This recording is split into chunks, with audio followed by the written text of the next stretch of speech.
Vous écoutez le podcast Cultivons les échanges proposé par InVivo Ag, le podcast qui donne la parole à ceux qui font l'agriculture d'aujourd'hui et de demain.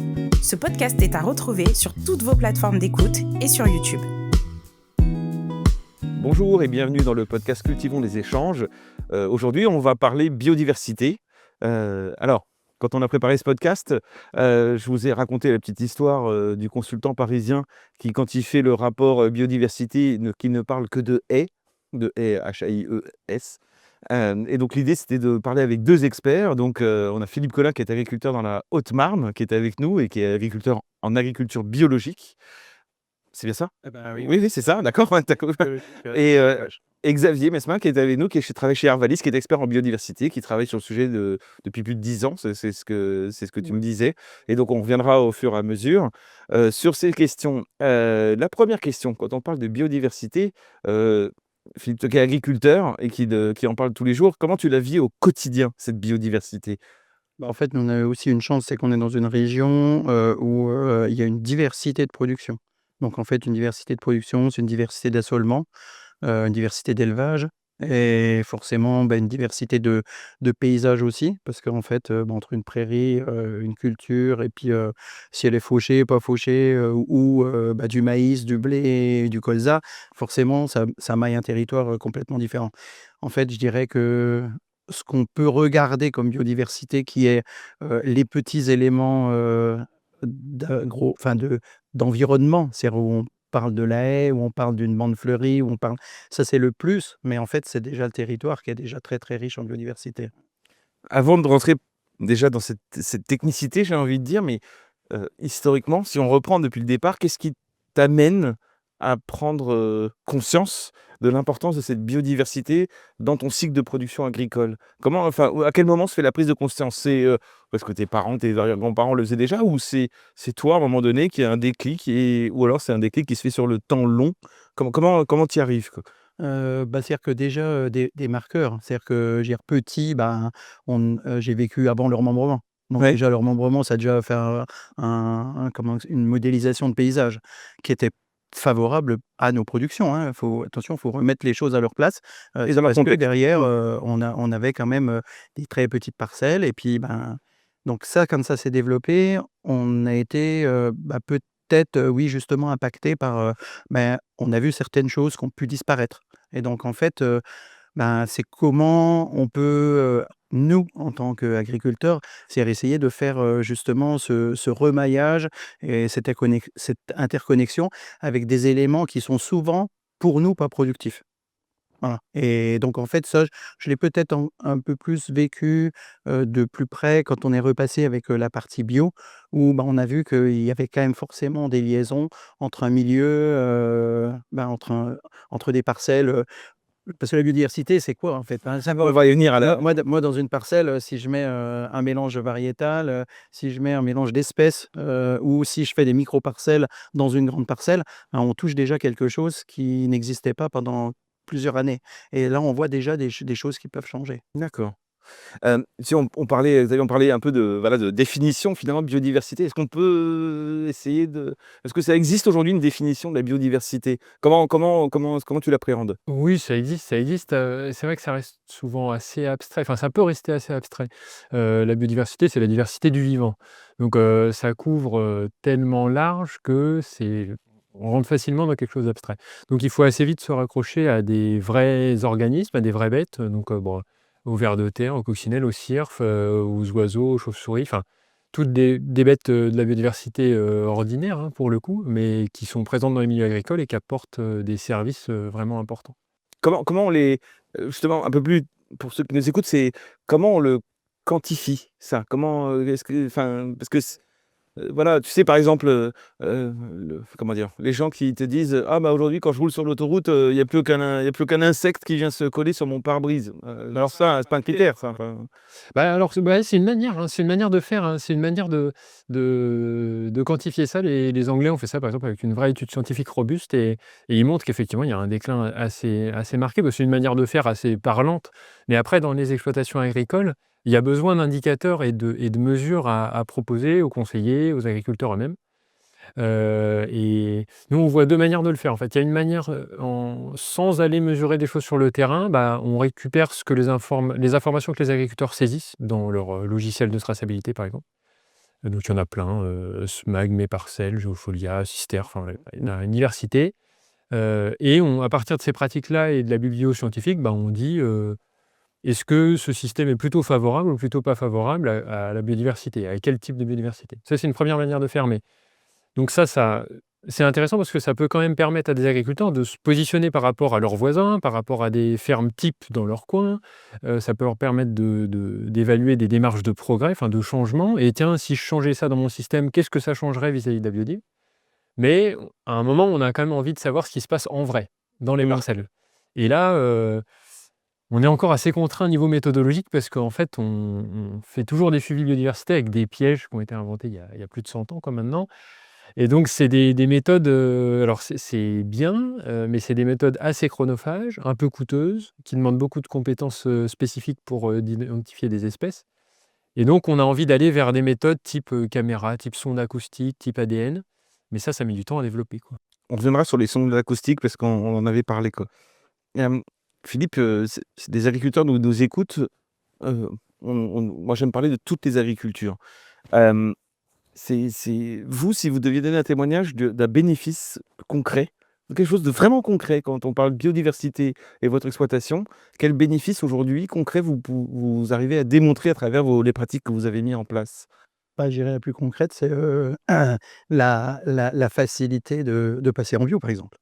Quelque chose qui m'était complètement quasi impossible quand je me suis installé en 90, où je voyais un monde qui était quand même très, très complexe. Enfin, où c'était, je trouvais beaucoup plus de leviers de facilité dans une agriculture plus classique. Oui. Et en fait, alors oui, pour rejoindre un petit peu ce qui a été dit, c'est j'ai pu aussi être dans un programme de recherche avec le Muséum d'histoire naturelle et les chambres d'agriculture où il y avait, c'était un programme Adibio, où on avait mesuré les vers de terre, les transectes, papillons, abeilles, chauves-souris, etc.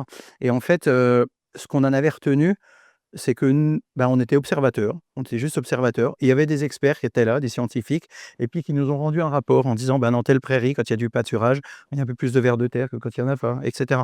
Et en fait, c'est des choses qui nous paraissaient évidentes. Mais tant qu'on ne l'a pas vu, on le voit peut-être un peu moins, c'est-à-dire on le touche un peu moins. Et donc en fait, on se dit, ouais, peut-être sur la parcelle là, si on veut aller un peu plus loin dans le milieu, peut-être que c'est la parcelle qui avait jamais vu de bête, elle en voit un petit peu plus. Et puis on voit peut-être une flore qui va changer. Et donc en fait, ces choses-là, ça nous met devant des faits réels. Donc forcément, nous, ça nous pose question en tant qu'agriculteurs. Après, ce qui peut vraiment changer, moi, j'ai un cas concret, les premières années qu'on est passé en bio, très infesté de pucerons sur un pois. Avec notre technicien chambre, on a été voir, on a dit: le pois est fichu». Et en fait, 2 jours après, on avait même quasiment pas vu nos larves de coccinelle, et 2 jours après, c'était rempli de coccinelles. Et en fin de compte, ça, c'est quelque chose qui aurait pas pu se passer quand j'étais dans une méthode où, j'ai un piégeage qui peut être un peu fort. Par précaution, je vais limiter mes risques et je vais intervenir. Et donc là, comme on n'a pas le choix, en étant en bio, on le vit et en disant: voilà, les pois ont été sauvés. Il y a un impact, forcément, on n'est pas sur un rendement, classique, mais on a vu qu'il y avait des choses qui allaient très, très vite en réactivité. Donc avec un effet bénéfique immédiat Ouais, c'est ça, ouais. Ça te fait réagir, quand tu entends ça? Tu te dis, c'est Un le peu, oui, enfin, sur la régulation biologique des ravageurs, ça c'est vraiment, c'est vrai que c'est intéressant parce que c'est vrai que souvent les auxiliaires de culture, en particulier spécialistes, type coccinelle, cirf, et parasitoïdes aussi, ont tendance à arriver un peu tard par rapport à l'observation du ravageur. Et donc souvent, on peut se faire un peu peur, comme Philippe disait là.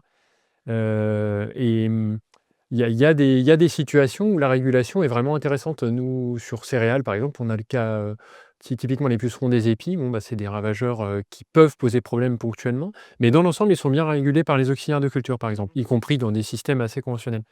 Mais il y a d'autres ravageurs qui peuvent poser problème. Et ça ne veut pas dire que la régulation n'est pas là, elle est là, mais parfois elle se fait un peu tardivement ou tout simplement elle n'est pas assez efficace, hein. Il faut aussi dire qu'il y a pas mal de situations où la régulation n'est pas forcément suffisante, où il faut mettre en place d'autres leviers, voilà, des rotations diversifiées, d'autres leviers. Mais oui, ça me fait réagir par rapport à ça, oui.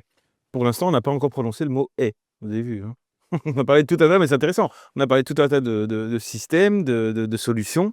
On n'a pas prononcé le mot « est », quoi. Je me projette un peu dans le temps et je me tourne vers toi.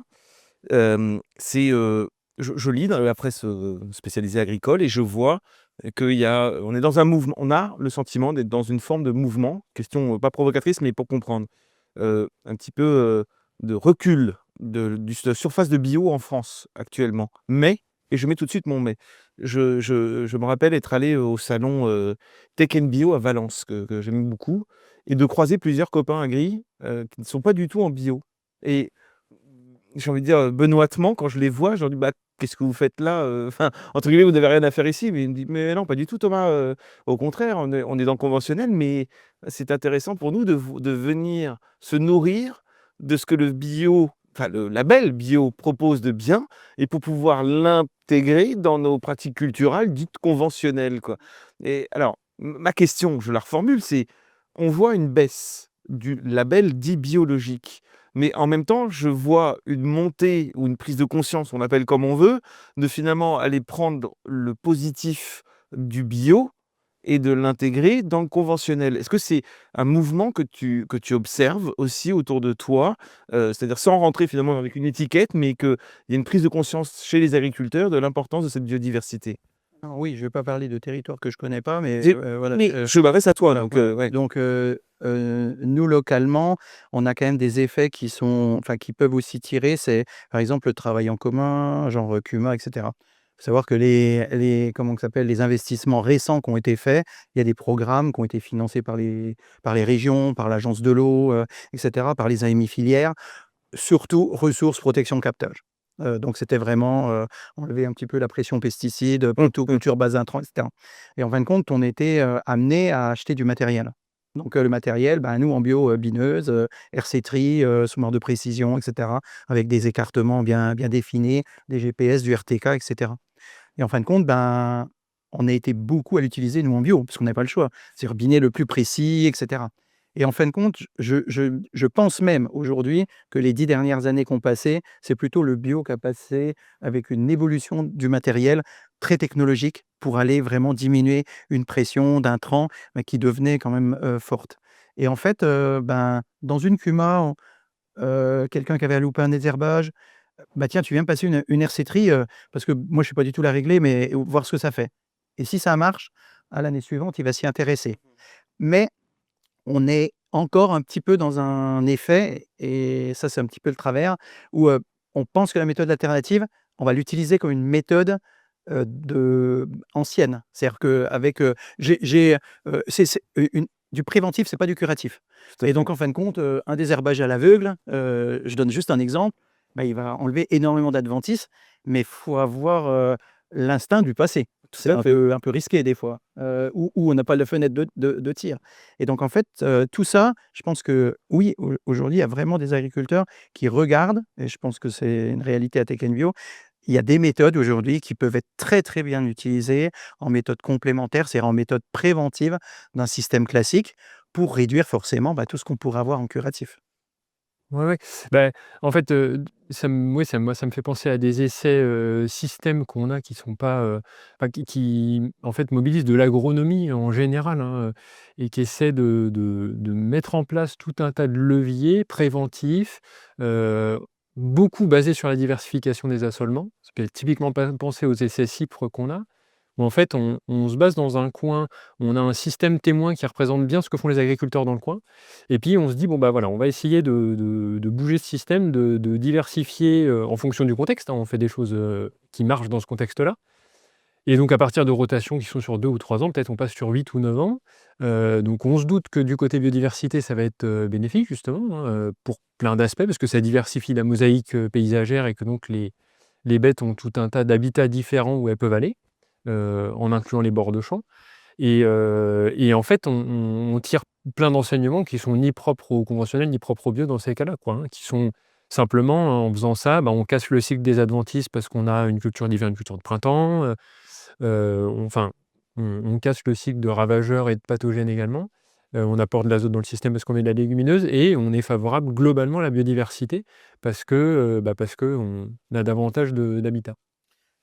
Tout à l'heure, dans l'introduction, presque, tu parlais des sondes sonores. Ça m'a, quand on a travaillé la préparation du podcast, ça m'a interpellé. Est-ce que tu pourrais nous en reparler? Parce que c'est pas quelque chose qui est particulièrement connu quand même, quoi. Donc, Eh ben alors pas encore, peut-être, pas encore trop. En fait, on a envie d'avoir des méthodes innovantes et plutôt haut débit, pas très coûteuses, de suivi de la biodiversité.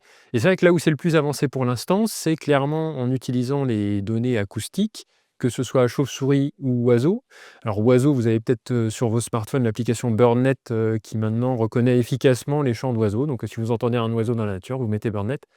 Et ça vous donne avec un degré de probabilité l'espèce que c'est, un peu comme pour PlanteNet avec les plantes, quoi.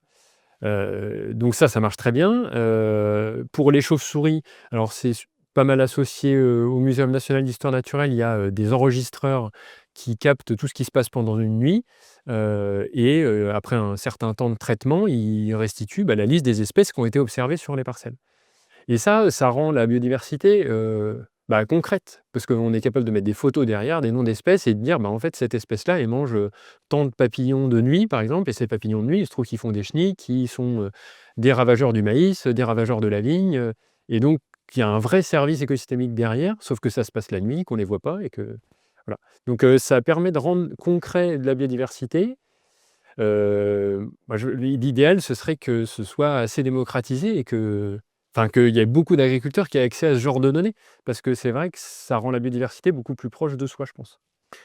si on devait, un peu pour commencer la conclusion, si on devait parler d'un effet aussi bénéfique que vous avez vu, observé là, au cours du fil des ans, en faisant des progrès permanents sur la biodiversité, ou qu'est-ce qui vous rend fier par rapport à ça? C'est, Après, comme on est en système bio, c'est de pouvoir avoir pu garder certaines, capacités de rendement dans certaines cultures, tout en changeant, un système très curatif, et en faisant jouer, tous les leviers.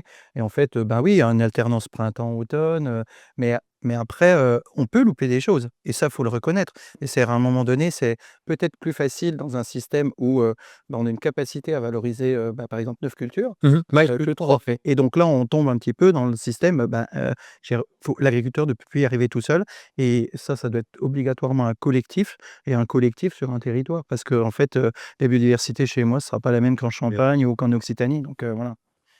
Merci beaucoup. Pour terminer, on a une petite tradition, c'est tirer une carte. Il y a pas de attention, pas de stress, hein. Il y a pas de piège et l'idée, c'est de vous faire réagir, voilà, vous pouvez en tirer une chacun, et c'est voilà, il y a pas de bonne ou de mauvaise carte. Et voir si et voir, montrez-la nous parce que moi, faut pas engrais. Tiens, intéressant pour la conclusion. racine. Oh, racine, bien joué. Est-ce que ça t'inspire ce mot engrais? Je vais dire depuis 2010, on est autonome en engrais sur la ferme. Parce que, j'ai pas dit, mais on a une unité de méthanisation et donc on fait rentrer, des intrants qui sont externes à la ferme. Donc en fait, on essaye de boucler le cycle des nutriments, puisqu'on produit quand même des céréales, de la viande et du lait. Et donc en fin de compte, ça, c'est vraiment quelque chose peut-être qui était un frein pour passer en autonomie. C'est en fait, produire, sans engrais aujourd'hui, c'est compliqué. On a pu avoir des sols qui ont augmenté en matière organique et donc en fait, aujourd'hui, on regarde l'engrais un petit peu différemment avec nos engrais organiques où, on nourrit notre sol et notre sol, nourrit nos cultures. Des fois, c'est un peu mieux, des fois, c'est un peu moins bien en fonction de l'année, mais on est sur un système beaucoup plus autonome et beaucoup plus souple. Merci beaucoup. Moi, j'ai eu racine. Alors bon, la première chose que ça m'évoque, c'est les mycorhizes et les champignons, dans les sols, c'est toute une forme de biodiversité. Après, je détournerais bien le terme quand même. Racine, en fait, ça me fait penser globalement au rôle de la biodiversité qui est un peu invisible, enfin qui est un peu souterraine et en fait, c'est plein de bêtes microscopiques qu'on voit pas, qui sont actives la nuit, qui rendent des services qu'on a du mal à quantifier, qu'on a du mal à observer. et en fait qui sont fondamentaux, quoi, qui sont justement à la base quand même de l'agronomie. On a développé des intrants pour parfois compenser des infestations importantes de ravageurs ou des problèmes de nutriments, mais il y a tout un tas d'organismes de la biodiversité qui assurent ces services de fond. Et donc, il faut les prendre en considération et essayer de les maximiser, ces services. Merci beaucoup, messieurs, d'être venus avec nous aujourd'hui. Merci. Au revoir, à bientôt. Vous écoutez le podcast Cultivons les échanges proposé par InVivo Ag. Ce podcast est à retrouver sur toutes vos plateformes d'écoute et sur YouTube.